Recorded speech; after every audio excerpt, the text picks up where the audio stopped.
मिथिला नगर में बाबा परशुराम महेंद्राचल पर्वत में समाधि में संलग्न है। लेकिन जैसे भगवान शंकर का चाप खंडन हुआ और बाबा परशुराम के कानों में आवाज पड़ी कि बाबा परशुराम का भी ध्यान भंग हो गया।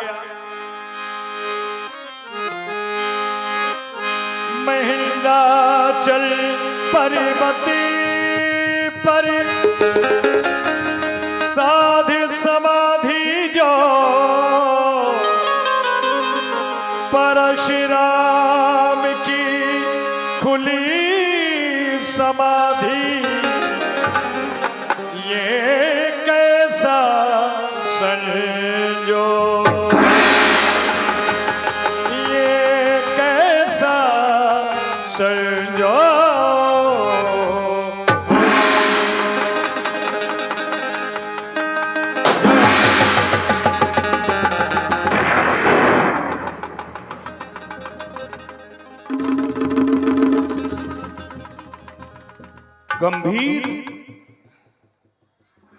गंभीर योग निद्रा थी। जीव आत्मा की स्थिति बिल्कुल शून्य थी। मेरा ये मन ब्रह्मानंद के महान आनंद का रसा स्वादन कर रहा था कि अचानक किसी घोर शब्द ने ब्रह्मानंद के महान आनंद से मुझे विचलित कर दिया। कौन घोर कठोर ये तीनों शब्द प्रकाश, ये बीज दियो मम हृदय को और छेद दियो आकाश। ये वज्रपात सो गर्जना, क्या कहूं नम्मे भयो क्षुद्र पात है। या समाधि शिव की झूठी, बस यही भ्रम लखा के दो सतायो देव दानव और मुनियन को।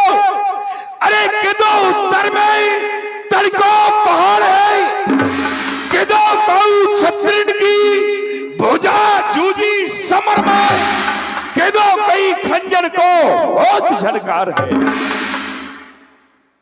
ये तन कंप, मन कंप, हृदय कंप और गगन कंप, क्या कहीं जगदीश्वर ने लीनो मन जो अवतार है। हे भोलेनाथ, क्या कारण है जो कि आज आपके चरणों में मेरा मन क्यों नहीं लग रहा? क्यों हृदय सुसंगत है मेरा? मानुष विचार से शून्य हुआ, घनघोर हुआ। क्यों रवि में, क्यों अग्नि पर उत्पात हुआ? किस कारण ये अग्नि करती है? बारिश में क्यों उफान हुआ? एहो रमेश मम त्राहि मम ध्यान समाधि क्यों भंग हुआ? या तैयार हुए हैं युद्ध हेतु, या फिर नयन तीसरा खोला है?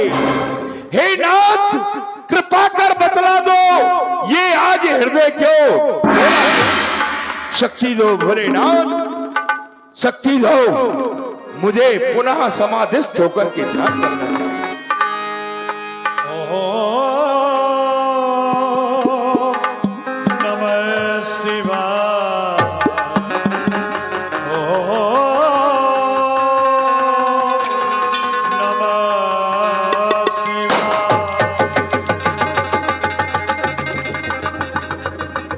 विदित हुआ, भली प्रकार से ज्ञात हुआ। रब गूंज गए नम मंडल में, रसातल फूट गए।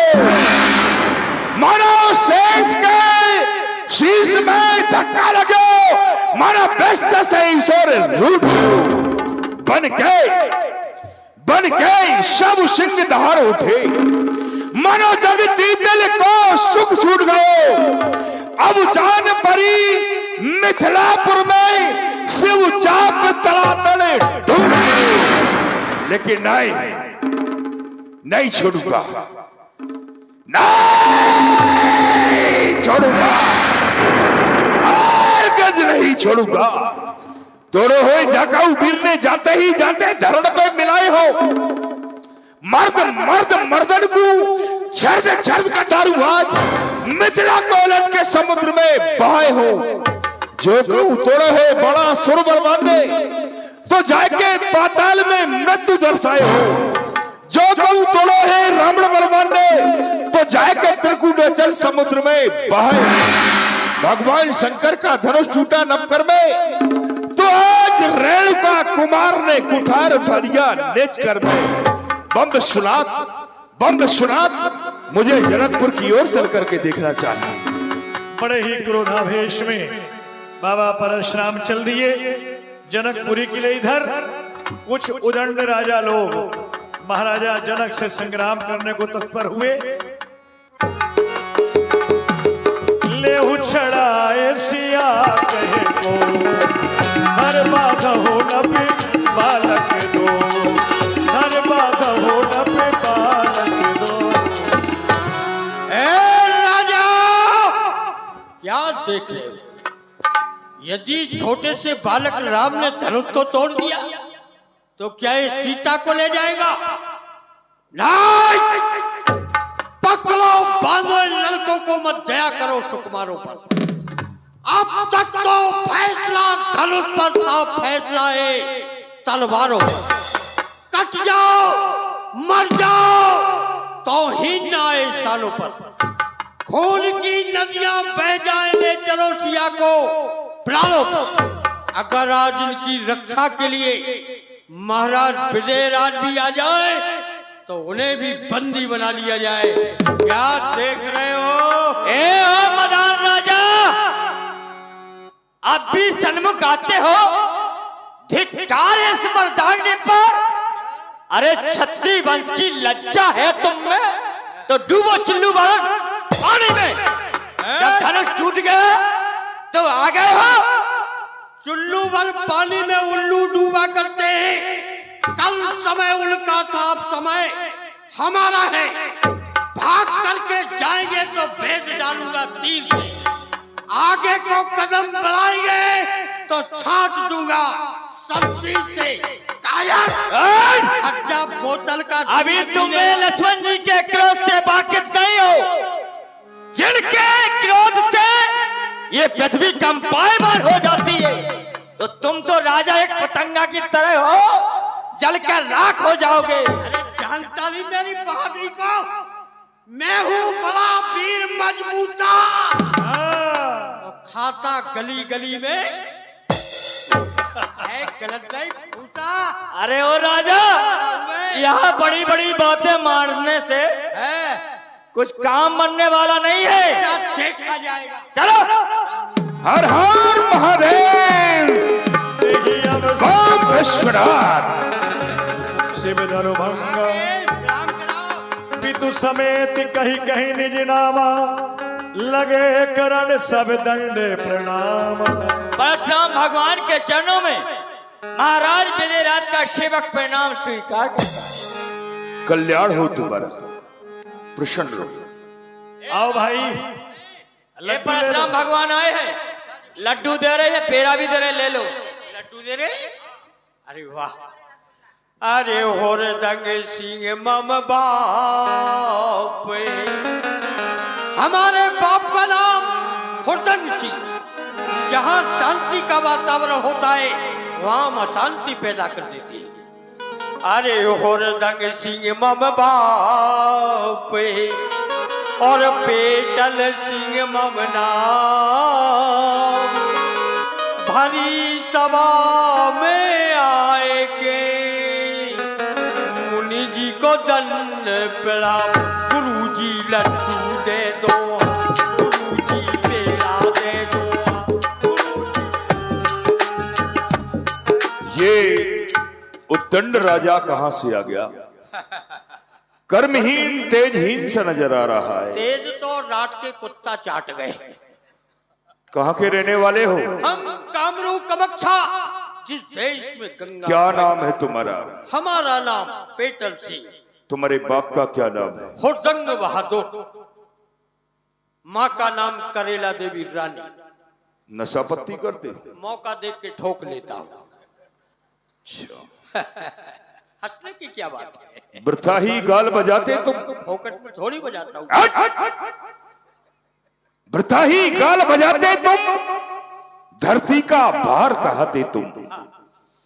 ए शर्म करो, ए राजा, क्यों माँ का दूध लजाते तुम? शर्म आनी चाहिए तुमको। इतना विशाल आकार लेकर के इस पृथ्वी के ऊपर विचर रहे हो। अरे कुछ अच्छे कार्य करो जिससे कि तुम्हारी पहचान हो। मैंने कुल माँ का दूध पिया, हम तो शिशिया को पियत रहे। चले जाओ जा रहा हूँ। वरना। अरे गुरुजी बहुत ही अच्छे हैं। जनक बहोरी कहाँ है राजा जनक? आए सिरनावा सियही बुलाए प्रणामो करा। हे भगवान, परशुराम जी के पावन चरणों में विदेहराज का प्रणाम स्वीकार। प्रतिपाल प्रजा का सदा करो, कभी धर्म विवेक के बितान बनो रहे। सुतसाल धरातल पे तेहु लोक कीर्ति पुंज घनो रहे। सम्मान स्नेह सदा सुख सो, मन धर्म विवेक सुदासो खनो रहे। पनमेश्वर प्रेम पयोनिध में चिरकाल विदेह विदेह बनो रहे। कल्याण हो तुम्हारा। बेटी सीता, हमारे पास आओ। पुत्री, ये भगवान परशुराम जी हैं, इन्हें प्रणाम करो बेटी। आशीर्वाद प्रदान करें नाथ। वाह, इतनी सुंदर कन्या तो हमने आज से पहले कभी नहीं देखी। बड़ी ही सुंदर कन्या है। लेकिन राजा जनक, तू तो निसंतान राजा था, तेरे तो कोई संतान ही नहीं थी। लेकिन आज मैं ये क्या देख रहा हूं कि एक नन्ही सी बालिका, सुंदर सी कन्या तुम्हारे समीप खड़े होकर के हमारे लिए प्रणाम कर रही है। अरुंधति सी सब संध्या सी उमा रमा की झिलमिल झांकी झलकाती ये कौन? रे नृप जनक सुता ये कौन? कहां से इसका जन्म है? क्या इसका नाम है? इसके बारे में अवगत कराओ हमें। हे प्रभु, एक समय की बात, हमारे राज्य में अकाल पड़ गया। 12 वर्षों तक जल वृष्टि नहीं हुई। हमारी ये प्रजा त्राह त्राह करने लगी। हमारे समीप आई, हमसे रहा नहीं गया। भगवान, मैं अपने गुरुदेव सतानंद जी महाराज के पास गया, अपना दुख सुनाया तो सतानंद जी महाराज ने बताया कि महाराज, आप अपनी महारानी के सहित सोने का हल खेतों में चलाएंगे तो जलवृष्टि होगी। मैंने ऐसा ही किया, अपनी महारानी के साथ मिलकर सोने का हल चलाया। सोने का हल चलते चलते एक जगह टकरा गया और उस घड़े से जो टकराया, उस घड़े से इस कन्या का जन्म हुआ। भगवान सतानंद जी महाराज ने हल की सीख लगने से इसका नाम सीता रखा। भूमि से पैदा हुई है तो इसका दूसरा नाम भूमजा भी है। और महाराज जनक यानी मेरी पुत्री होने के कारण इसको जानकी भी कहते हैं नाथ। इस तरह से इसका जन्म हुआ है। धन्य है, धन्य है राजा जनक, धन्य है। हम तुम्हारे भाग्यों की सराहना करते हैं जो कि ऐसी सुंदर कन्या तुम्हारे यहां जन्म लिया है। राजा जनक, हम देख रहे हैं कि इस कन्या के द्वारा तुम्हें ब्रह्म की भी दर्शन हो सकते हैं। आज हम भी बेटी सीता के लिए परिपूर्णता से आशीर्वाद देंगे। बेटी, तुम्हारे लिए हमारा आशीर्वाद है। ये सूर्य और चंद्र ज्वलो, छितौर आकाश ज्वलो, गंगे और जमुन ज्वलो, तुलसी को बिरवा ज्वलो, साले ग्राम मूर्ति बनी रहे। जनक नंदिनी तेरी मांग में सिंदूर अटल बनो रहे। जियो स्वेस जग जाए के इस जिस्म मास सार, पतिव्रत भांत प्रवीण हो अचल रहे अहबाद, अचल रहे अहबाद तुम्हारा, जब लगे गंग जमुन जल धारा, सौभाग्यवती भव।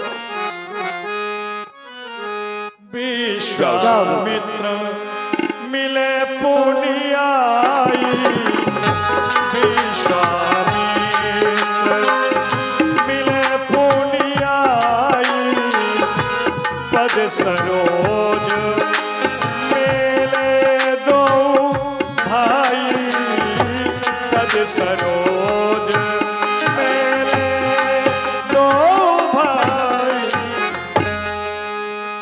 और सुनाइए महर्षि, आनंद मंगल तो है? हाँ, आनंद मंगल है। महात्मन परशुराम जी, आप भी सुनाइए अपनी कुशलता। लेकिन वह जो तुम्हारा सोमा यज्ञ होना था, वह तुम्हारा सोमा यज्ञ पूर्ण हुआ या नहीं?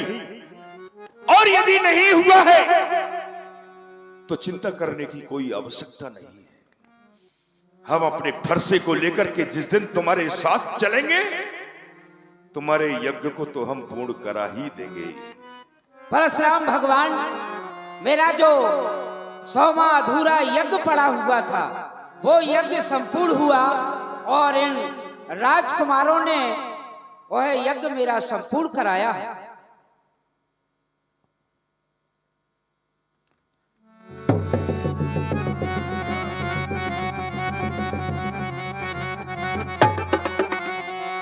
इन राजकुमारों ने, बड़े ही सुंदर राजकुमार हैं। कितनी सुंदर युगल जोड़ी है। इतनी सुंदर जोड़ी हमने आज से पहले कभी नहीं देखी। वाह! मार को कौन सुमार करे, अपार वरे सुकुमार को सदन है। जान परत बलवान कछु धनवान लियो, इतको की कौन है। मोह को मुआ थे अत ललते दुस्तरो सामरो जो जोने हैं। अरे ऐसी अवनी पर देखे ना सुने, कबहू कहो गादी के नंदन ये बालक दो कौन है, किसके पुत्र हैं? ये दोनों अयोध्या नरेश महाराजा दशरथ के पुत्र श्री राम और लक्ष्मण हैं। इन्होंने ही मेरी यज्ञ संपूर्ण करा दी है। बड़े बड़े राक्षसों का इन्होंने विनाश किया है। पुत्र राम और लक्ष्मण ये परशुराम भगवान हैं, इन्हें प्रणाम करके आशीर्वाद लो। देखो ना लक्ष्मण, ये वही भार्गव परशुराम जी हैं जिनकी वीर गाथाएं श्री मुख से बारंबार सुना करते थे। ये वही भार्गव परशुराम जी हैं जिन्होंने पृथ्वी को क्षत्रियों से छीनकर महर्षि कश्यप को दान में दे दिया। देखो ना लाल, इनके भाल पर लगा हुआ त्रिपुंड श्री शिव जी के सेवक होने की साक्षी देता है। लक्ष्मण, इन्हें प्रणाम करके अपने जीवन को कृतार्थ करें। क्षत्रिय कुल घालक, भूमध्य धर्म संचालक, अज्ञानतम विनाशक, ज्ञानच्छोद प्रेरक, शौर्य मर्दक भार्गव श्री परशुराम जी के चरणों में हम दोनों कुमारों का प्रणाम स्वीकार हो। भगवन, दर्श से मुनिया आपके, दर्श से मुनिया आपके, धन्य जीवन हो गया। भाग जागे हैं हमारे, कर्म कलुषित धो गया। जटा झूठो जटा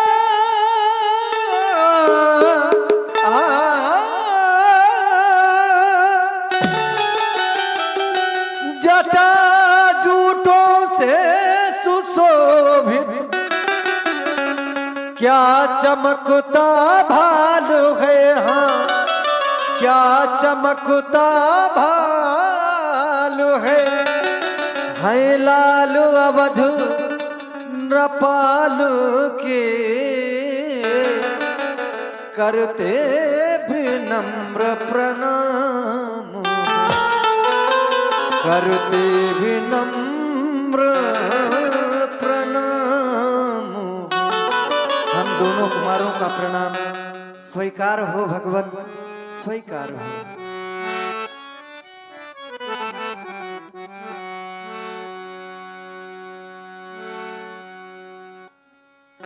आज महर्षि विश्वामित्र जी ने हमें असमंजस में डाल दिया। क्षत्रियों को हमने खोज खोज के मारा है और आज वही क्षत्रिय कुमार हमारे सामने हमारा आशीर्वाद पाने के लिए नतमस्तक है। यदि हम इनको आशीर्वाद नहीं देते हैं तो ऋषि विश्वामित्र जी के हृदय में आघात पहुंचेगा। वैसे आशीर्वाद के पात्र तो हैं, क्योंकि इन्होंने ऋषियों की यज्ञ की रक्षा की, धर्म की रक्षा की है, धर्म को उठाया है। और जो धर्म को उठाता है, धर्म की रक्षा करता है, धर्म की ध्वजा को धारण करता है, वह आशीर्वाद का पात्र तो होता है। वैसे भी ऋषि विश्वामित्र के साथ राजकुमारों, ये चिरंजीव जुग जुग जियो, कीर्ति लतांबर हो, निडरी रहो आरती सदा, समरी न जीते को। कि जब तक ये पृथ्वी रहे और रहे आकाश, तब तक दोनों की कीर्ति जगमगी करे प्रकाश। राजकुमारों मम्बाक्यम त्रिलोकस्नाथनम अर्शन मुकुबजय दीर्घायु राम लक्ष्मणा। शत्रु पर तुम्हारी जय होती रहे, ये हमारा आशीर्वाद है। बाहर बिलोक विदेशन कहु काहे अति भी, ऊछत जान अजान जीवी, व्याप्यो को शरीर।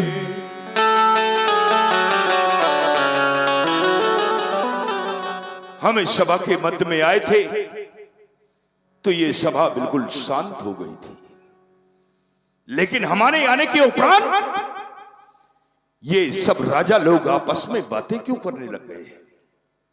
क्या कारण है? ये राजाओं का समाज यहां पर क्यों एकत्रित हुआ है?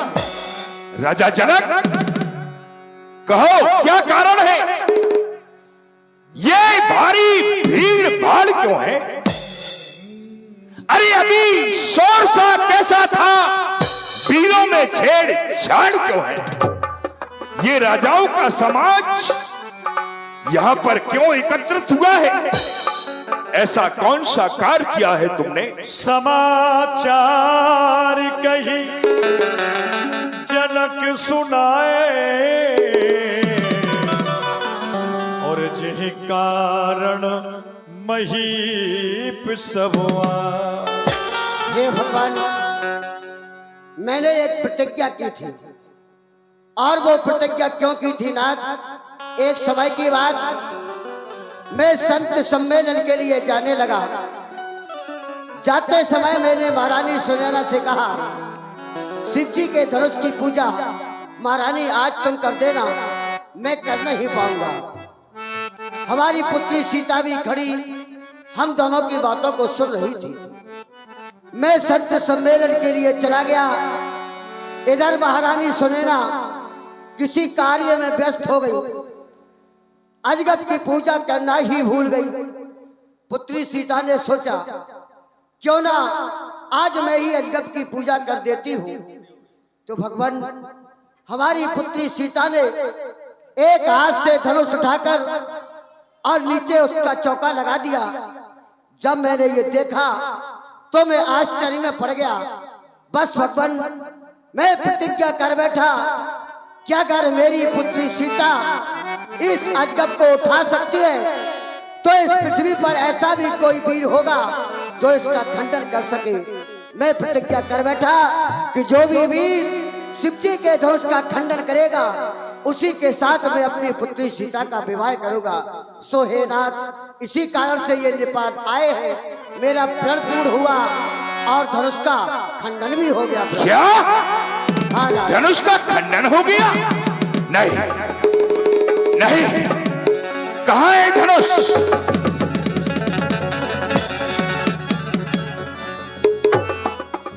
देखे चापो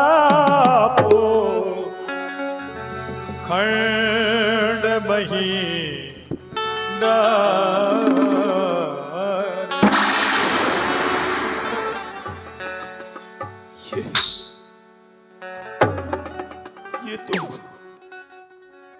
ये तो सत्य ही अजगब है। नहीं प्यारे अजगब,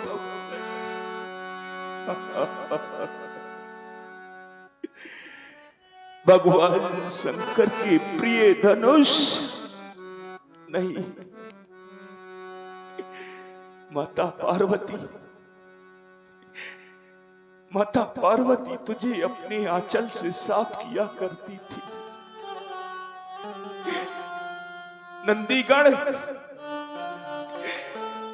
नंदीगण तुझे अपने श्रृंगों पर धारण करके कितने सुशोभित हुआ करते थे। तीनों लोग तुझसे अभिमान हो जाया करते थे। तनक तू बता दिया होता, तनक तो संकेत कर दिया होता। देख रहे हो प्रिय अजगब, देख रहे हो जिनको तुम अपना मानते थे, जिनको तुम अपना समझते थे,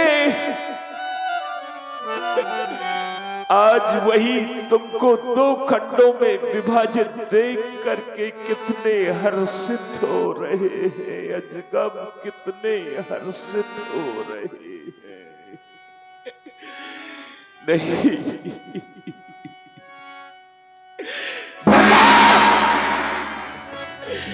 बताओ अजगब, बताओ तुम्हारे दो खंड की नहीं कौन? ताको तू बता दे। आज 100 खंड में वाकई तन के कटर गो अतिर सी बोले बचनी कठोरा, कहो जड़ जनकी धनुष कहीं तोरा।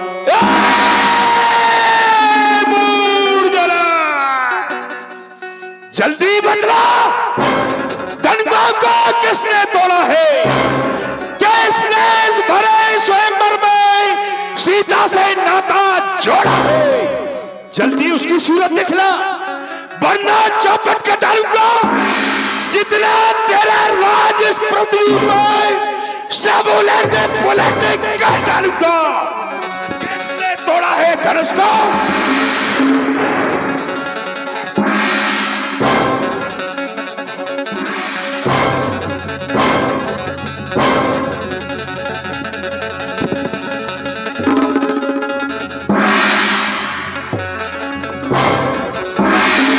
किसने तोड़ा है? मेरे सामने क्यों नहीं शंभु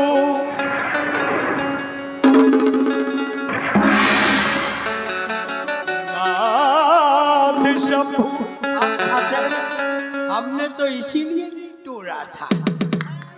नाथ शंभु धन भय जनिहारा, कोई है कोई दासी तुम्हारा, कोई है कोई की दासी तुम्हारा। हे भगवान, आप क्रोध का परित्याग करें। भगवान भोलेनाथ के आयुध का खंडन करने वाला कोई आपका दास ही होगा। हे भगवान, कभी नहीं।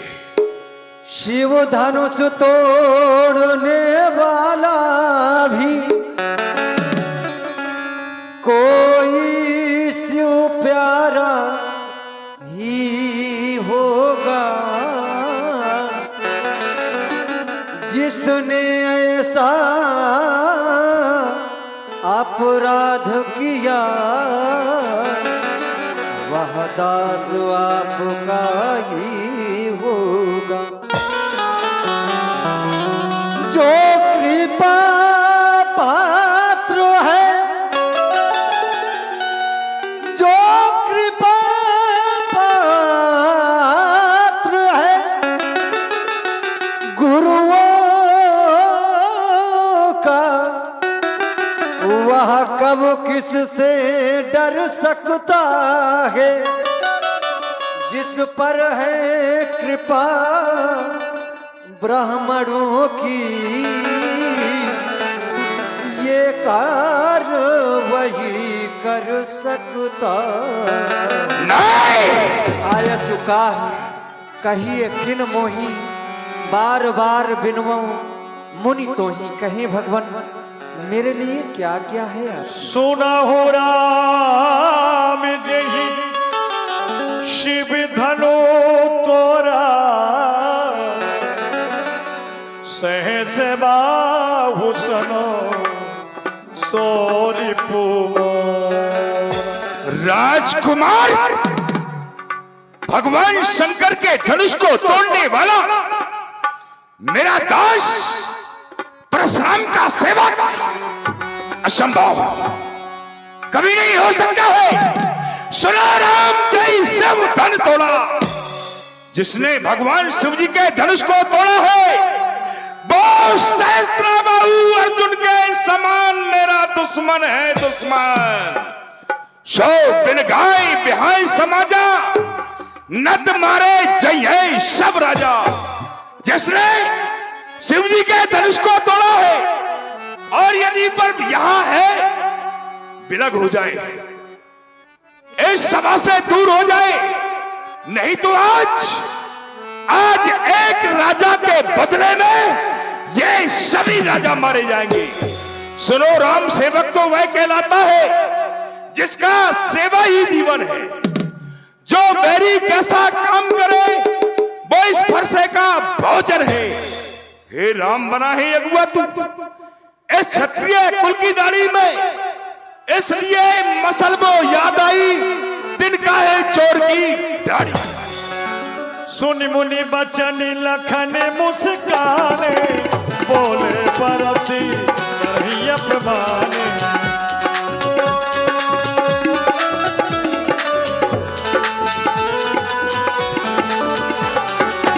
बहुत ही तोरी लड़ी खाई, कबहु न असरी सकीने गोसाई, कबहु न असरी सकीने गोसाई। जब मैं सामने की ओर दृष्टि डालता हूं तो देखता हूं महात्मा परशुराम जी को, और देखता क्या हूं, शांत भेष, जिनका भेष से बड़ा ही सुंदर एवं शांत नजर आता है। विशाल भुजाएं, मस्तक पर त्रिपुंड, लाल नेत्र, चौड़ी छाती, शांत भेष, करनी कठिन, लेकिन जो इनकी करनी है वो बड़ी कठिन है। शांत भेष, करनी कठिन, वर्ण न जाए स्वरूप, इनके स्वरूप का कोई वर्णन नहीं किया जा सकता। धर्म मुनि तन जन वीर रस आए जय सब भूप। ऐसा लगता है कि आज स्वयं वीर रस इनके अंदर समाहित होकर के इस सभा के मध्य में उपस्थित हुए हों। इनके समक्ष प्रभु श्री राम जी द्वारा सुंदर मीठी वाणी का प्रयोग किया गया है। तो इनके द्वारा कहा जाए कि सुनाओ राम जय शिव धन तोरा, साहस बाहु सम सो रिपु मोरा। जिसने भी धनुष का खंडन किया है वो सहस्त्र बाहु अर्जुन के समान हमारा बैरी है। जब यह बात हम अपने श्रवण रंधों से सुनते हैं तो मेरा ध्यान सहस्त्र बाहु अर्जुन की ओर चला गया। अब देखता हूं कि सहस्त्र बाहु अर्जुन कैसे थे। सहस्त्र बाहु अर्जुन जिनके द्वारा जो कर्म किए गए तो इस समाज ने उनको क्या कहा, सहस बाहु सुरनाथ त्रिशंकु के न राजमद दीन कलंकु। उनके द्वारा ऐसा कृत्य किया गया तो इस समाज ने उनको कलंकित ठहराया। अब समानता सहस बाहु अर्जुन से धनुष तोड़ने वाले की कर रहे हैं। अब धनुष तोड़ने वाले की ओर मेरा ध्यान जा रहा है तो देखता हूं क्या जिसके द्वारा धनुष का खंडन किया गया है तो करहे आरती पुर नर नारी देन छावर वृत्त विसारी। धनुष तोड़ने वाले की आरती की जा रही है। दूसरी बात, ब्रह्मादिक सुर सिद्ध मुनीसा प्रभु प्रशंसाएं दे असीसा। ब्रह्मादिक तीनों देव, सुर सभी देव, सिद्ध एवं मनीषी उसकी प्रशंसा कर रहे हैं। यहां तक कि नहीं बल्कि बरसे सुमन, आकाश से सुमन की वृष्टि हो रही है। बरसे सुमन रंग बहुमाला गावे किन्नर गीत रसाला। तो फिर धनुष तोड़ने वाले की उस सहस्त्र बाहु अर्जुन की समानता कैसे होती है। फिर कहते हैं जिसने धनुष का खंडन किया वो समाज छोड़कर के अलग हो जाए। यदि ऐसा न किया गया तो महात्मा परशुराम जी के द्वारा व्यवहार किया जाएगा। सो बिलगाऊ बिहाय समाजा न तुम्हारे जय हैं सब राजा। इनके द्वारा कहा गया कि सारे राजा मारे जाएंगे यदि धनुष तोड़ने वाला अलग न किया गया। अब मेरा ध्यान राजाओं की ओर जा रहा है कि राजा कैसे हैं। राजा भी इस शिवा में दो तरह के आए हुए हैं, एक दुष्ट प्रवृत्ति के राजा, एक साधु प्रवृत्ति के राजा। दुष्ट प्रवृत्ति के राजा मारे जाएं इससे मुझे कोई परेशानी नहीं है, लेकिन उनके साथ साथ यदि साधु प्रवृत्ति के राजा मारे जाएं वो कैसे, जिनके कछु विचार मनमाही चाप समीप भूप न जाए। वो धनुष तोड़ने के लिए भी नहीं आए थे, लेकिन यदि साधु प्रवृत्ति के राजा मारे जाएंगे तो इनके द्वारा, क्योंकि ये तो अवतारी पुरुष हैं, भगवान विष्णु के छठे अवतार, मीन मकर सुकर नरहरि वामन परशुराम बपुधरी, भगवान विष्णु के छठे अवतार हैं। अब जब साधु दुष्टों से परेशान होते हैं तो वो नारायण को पुकारते हैं, और जब नारायण अवतार लेकर आते हैं तो साधु संतों की रक्षा करते हैं, दुष्टों का विनाश करते हैं। लेकिन ऐसे अवतारी पुरुष के द्वारा यदि साधु संत मारे जाएं तो अपने संसार वाले क्या कहेंगे। किसी कालखंड में एक अवतारी पुरुष अपने सहयोगी के साथ भ्रमण करने के लिए निकले। भ्रमण करते करते प्रातकालीन हो गई तो सामने देखते कि एक सरोवर भरा हुआ है। अपने अश्व से उतरे, अपने पीठ से तरकस को निकाला, कंधे से धनुष को उतारा, उस तरकस में से एक बाण निकाल करके जमीन पर गाड़ दिया। वह अवतारी पुरुष अपनी नित्य क्रिया से निमित्त होकर के जो ही तरकस को उठाकर जो भूमि में बाण गाड़ा है उसको निकालते हैं तो देखते हैं कि उसमें रक्त लगा हुआ है। रक्त को देखकर सोचते हैं कि लगता है कोई जीव इस भूमि तल में दबा हुआ है। जब वहां की मिट्टी हटाई जाती है तो उसके अंदर एक दादुर निकलता है, अर्थात मेंढक। उसको देख करके उनके मन में अपार कष्ट होता है। फिर उस दादुर से पूछते हैं कि तुम तो दिन भर टर टर करते रहते हो, और आज जब तुम हमारे बाण से आहत हो गए तो तुमने एक बार भी आवाज नहीं दी। जब उस मेंढक ने कहा कि महाराज, जब इस संसार के प्राणी जब हमें कोई कष्ट देते हैं, जब कोई पीड़ा देते हैं, तो हम आपको याद करते हैं, आपसे कहते हैं प्रभु हमारी रक्षा करो। लेकिन जब आप ही हमें कष्ट दे रहे हैं तो प्रभु हम किससे पुकारें, किससे कहें? मेरे कहने का भावार्थ कि मुनिनाथ, जब आपके द्वारा ही ऐसे साधु संत मारे जाएंगे तो ये साधु कहां जाएंगे, किससे अपनी फरियाद कहेंगे? आपके द्वारा ऐसा नहीं होना चाहिए। फिर मुनिनाथ, स्वामी सुख का संवाद कभी दुख का कारण बन जाता है। मीठा और मधुर बोलने से ही तोता पिंजरे में आता है। जो ज्यादा मीठा होता है वो अपना नाश कराता है। ज्यादा मीठे मत बनो। जो ज्यादा मीठा होता है वो अपना ही नाश कराता है। देखो तो मीठे गन्ने को कोलू में पेरा जाता है। यदि भाई ने मीठे वचन कहे तो तुम्हें क्रोध बढ़ आया है। सबसे पहले हम बोल उठे, क्या इसलिए चोर ठहराया है? तो हाँ,